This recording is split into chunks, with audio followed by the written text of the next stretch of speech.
5ই আগস্টের পূর্ববর্তী সময়ে ছাত্রলীগের সন্ত্রাসীরা হল বা ক্যাম্পাস বা ক্যান্টিন এগুলো দখল রাখত তাদের অস্ত্রের মাধ্যমে, সন্ত্রাসের মাধ্যমে।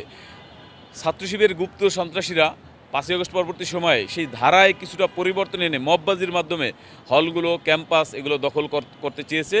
তারা ছাত্র রাজনীতি নিষিদ্ধের নামে নিজেদের গোপন রাজনীতিকে প্রতিষ্ঠা করতে চেয়েছে। কিন্তু 12ই ফেব্রুয়ারি বাংলাদেশের মানুষের ভোটে নির্বাচিত একটি গণতান্ত্রিক সরকার বাংলাদেশে বিরাজ করছে। সেই গণতান্ত্রিক সরকারের প্রতি সমর্থন জানিয়ে এবং গণতান্ত্রিক সরকারের যে চরিত্র, সেই চরিত্রকে ধারণ করে বাংলাদেশের সাধারণ শিক্ষার্থীরা এই মববাজদেরকে প্রতিহত করতে প্রস্তুত রয়েছে এবং এই মববাজি অনেকাংশেই সাধারণ শিক্ষার্থীরা প্রতিহত করছে। এই যে মবেস্টার মোসাদ্দেক, এবি জুবায়ের এবং শিবিরের সন্ত্রাসীরা এখনও মব করে যাওয়ার চেষ্টা করছে, কিন্তু যেখানেই মব করে সাধারণ শিক্ষার্থীরা তাদেরকে সেখানেই প্রতিহত করে। এফএইচ হলে তারা মব করার জন্য গিয়েছিল, সেখানে সাধারণ শিক্ষার্থীরা তাদেরকে প্রতিহত করেছে। জগন্নাথ বিশ্ববিদ্যালয়ে মব করার জন্য গিয়েছিল, সাধারণ শিক্ষার্থীরা তাদেরকে প্রতিহত করেছে।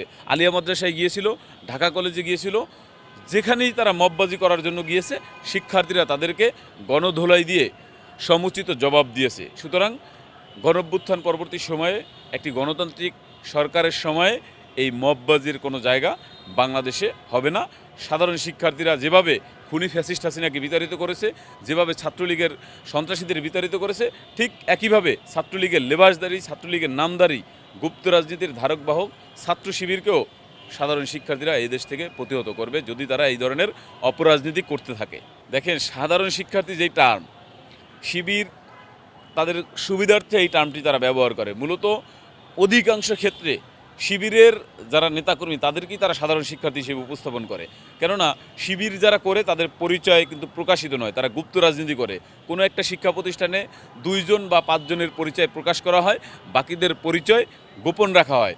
যার কারণে এই গোপন পরিচয়ের মাধ্যমে তারা নানান ধরনের অপকর্ম, সন্ত্রাসী কার্যকলাপ, নৈরাজ্যকর কার্যকলাপ বা মববাজি বা ছিনতাই, জুতাচুরির মতো কর্মকাণ্ডে তারা লিপ্ত হয়। যখন তাদের পরিচয় প্রকাশ পায় তখন তারা এটাকে শিবির হিসাবে বলে।